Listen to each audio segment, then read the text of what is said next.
বন্ধুরা, গরমে শরীর দ্রুত পানি হারায়, তাই সুস্থ থাকতে এবং শরীরের আর্দ্রতা বজায় রাখতে দিনে অন্তত 8 থেকে 10 গ্লাস পানি পান করার অভ্যাস গড়ে তুলুন।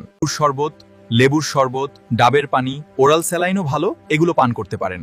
এই পানীয়গুলো শরীরে পানির ভারসাম্য বজায় রাখতে সাহায্য করে। কটন বা হালকা রঙের ঢিলেঢালা পোশাক পরুন, এতে ঘাম কম হবে এবং শরীর ঠান্ডা থাকবে। তাই গরমের দিনে আরাম পেতে এমন পোশাক নির্বাচন করা খুবই জরুরি এবং কার্যকর। দুপুর 11টা থেকে বিকাল 4টা পর্যন্ত রোদ সবচেয়ে বেশি থাকে। এই সময় বাইরে না যাওয়াই ভালো, তাই আপনাদের সবাইকে সাবধানে থাকার অনুরোধ করছি। রোদের তীব্রতা থেকে নিজেকে নিরাপদ রাখুন। এই সময় বাইরে গেলে ছাতা, টুপি বা সানগ্লাস ব্যবহার করুন।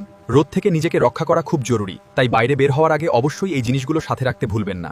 গরমের সময় শিশুর যত্ন নেওয়া খুবই গুরুত্বপূর্ণ, কারণ অতিরিক্ত গরমে শিশুর শরীর থেকে ঘাম বের হয়ে খুব দ্রুত পানি শূন্য হয়ে যেতে পারে। চর্বিযুক্ত খাবার কম খেয়ে ফলমূল ও শাকসবজি যেমন তরমুজ, শসা এবং লাউ বেশি করে খান। এগুলো শরীর ঠান্ডা রাখতে সাহায্য করে।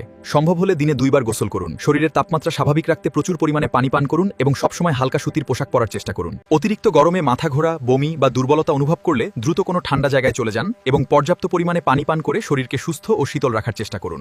যদি আপনার শারীরিক অবস্থা গুরুতর হয়, তবে দ্রুত একজন বিশেষজ্ঞ চিকিৎসকের পরামর্শ গ্রহণ করুন। সঠিক সময় সঠিক চিকিৎসা নেওয়া আপনার স্বাস্থ্যের জন্য অত্যন্ত জরুরি। এবং এরকম আরও ভিডিও পেতে আমাকে ফলো করুন, লাইক ও কমেন্ট করুন। আপনাদের প্রতিটি মতামত আমার জন্য অনেক গুরুত্বপূর্ণ, তাই অবশ্যই নিচে কমেন্ট বক্সে আপনাদের মূল্যবান মতামত জানান।